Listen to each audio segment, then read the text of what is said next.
Hi guys, my name is Yudelki Guerrero, and today my presentation is going to be based on my term paper topic, which is a pretty touchy subject to me due to the fact that I actually experienced this. My topic is gender and diversity in the workplace. The reason why I chose this topic was due to the fact that I'm still amazed that still today, in today's world, these issues are still going on. Um, my paper, the purpose of my paper was to point out organizational factors that influence diversity in the workplace. The factors incorporate organizational policies, management practices, and perceived inequity. Well, my paper was solely based on literature review, but my presentation is going to be based both on literature review and in personal experience. Like I mentioned before, what I mean with gender and diversity in the workplace is equal treatment and acceptance of both males and females in our organization. Throughout the years, we've heard of many issues regarding this topic, either a person or a HR manager or a representative or a boss not wanting to hire a person despite of the experience that they actually had for the job, not wanting to hire a person because either the color of their skin, their gender, or their sexual preference or religion, which is insane, especially such in a country like the United States, which is such a melting pot. But unfortunately, today, 2016, it still goes on. It's amazing that, even after it's crazy because the other day I was reading this article about how more than 60% of business orders in the United States alone are actually women. And still, there's discrimination towards women. This is where my personal experience kicks in. I was 19 years old, born and raised in New York, and I went to this interview at this tool shop, for this position. And I remember having all the requirements and the experience for this position. I did find something funny. It was that I didn't see no man working here at all. So, but, I'm that type of person. I like to take a chance regardless. And at that age, I wasn't really thinking about discrimination. I was just thinking about getting this job, and paying my way through college. So I went. Interview went well. And the interviewer, who was the manager of this place, he actually asked me if I wasn't concerned of my nails breaking while doing heavy lifting, or my back getting broken or hurt. And I was just looked at him like, no, that's why I'm applying for the position. I have had experience with heavy lifting before, and I'm fine. I'm here. I do go to the gym, and this is not my first time doing all this heavy lifting. Well, at the end of the interview, I remember him telling me, oh, listen, I don't want to put your hopes up.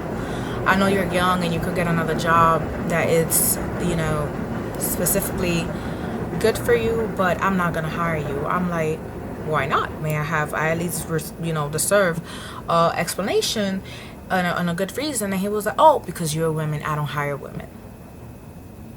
Okay. I decided just to leave things like that. I took my resume with me. I got up and left. That actually did break.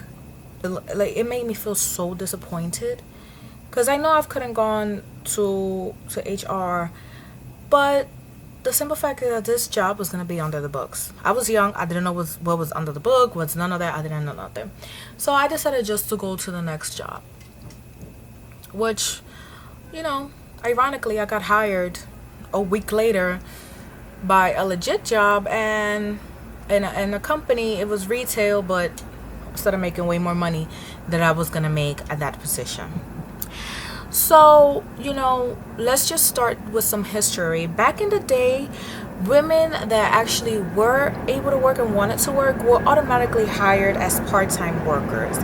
And as soon as they got married or became pregnant, they automatically quit their job.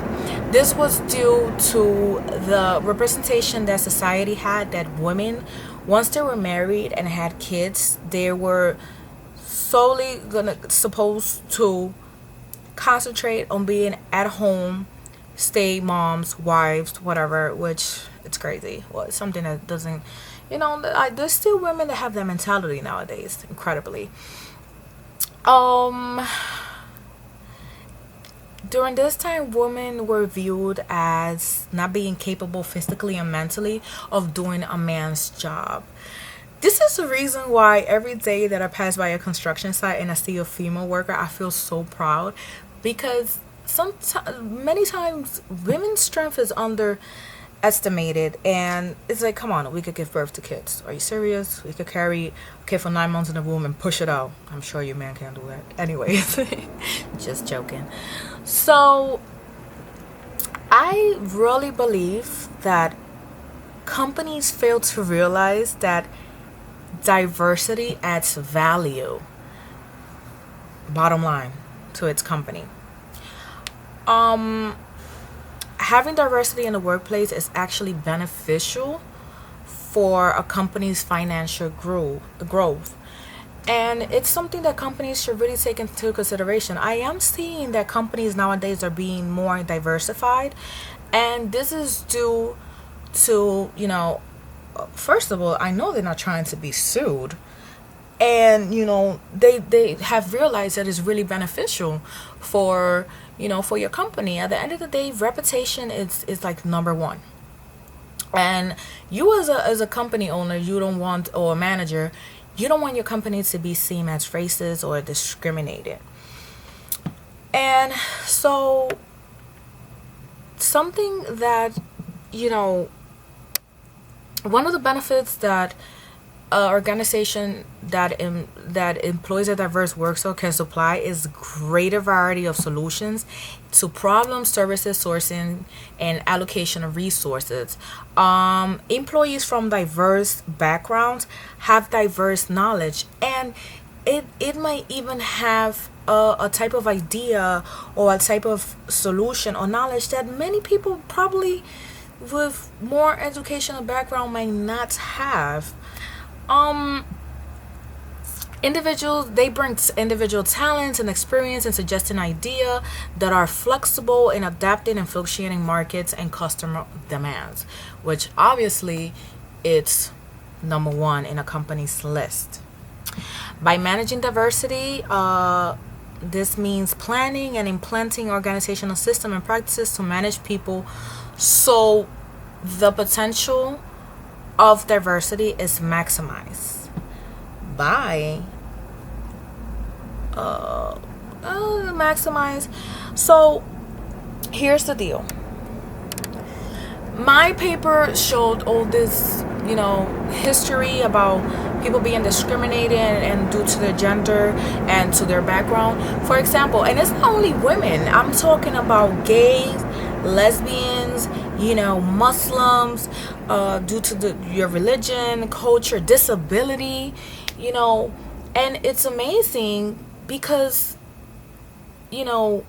the United States, especially New York, is such a melting pot of so many different cultures, which is why I really don't understand why this still goes on in today's world. Well, in the present day, still, women make less than men, even if they are in the same professional level. Back in 2012, it was proven that women make 77 cents on men's dollar. This being, having the same position and the same or even better educational background. I don't see any other reasonable explanation for such action as still being discrimination towards, our gender. The way that I see it is that this shouldn't really still be taking place. It's just, it's insane. I think women have proven to be strong enough and capable of holding, any position that a man can actually hold, and sometimes even better.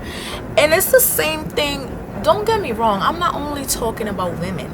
There's men that are also being discriminated for trying to require a position that is, point towards better on the fit of women. For example, working at a nail salon, working at a hair salon, working at a spa.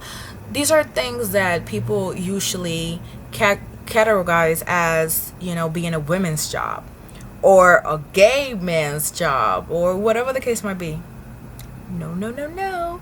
You could be a straight man interested in doing hair. Why the hell not? I really don't understand. But hey, it's part of today's world. It's the world that we're living in. Still in 2016. So what's the point? The point that I'm trying to get to in this presentation is that, come on, wake up, guys. We really need to avoid these type of things, like especially us, the future business owners. This is something that we really need to keep in mind. Treat others the way you want to be treated. Nothing that you don't want to be done to you or your family, you shouldn't do to others at all. And this is a lesson in life, not only in business or in the workplace, but it's a lesson in life. I mean, and sometimes appearances is just all that, appearances. Because a person might look like they're capable of doing something, and you might be surprised of the things that they can actually do better than a person who has their appearance that they can actually do this. So my point being is that to the future business owners like myself, which is something that I'm really working on, trying to own my own business. I do hold 3 jobs, and I am a full-time student. Thank God I'm almost graduating. And I'm 25 years old, almost 26, and I've seen this type of discrimination ever since my teen years, and it's something that is really repugnant. And to these business owners, if you don't want to see it as something that has to do with your morals, at least see it as a gain to your company's growth, to your company's max profit. And it might help you get your company to better places, to expand, to go international, and that's it. That's my presentation, guys. Hope you enjoyed it, and hope that my point was clear enough. Thank you.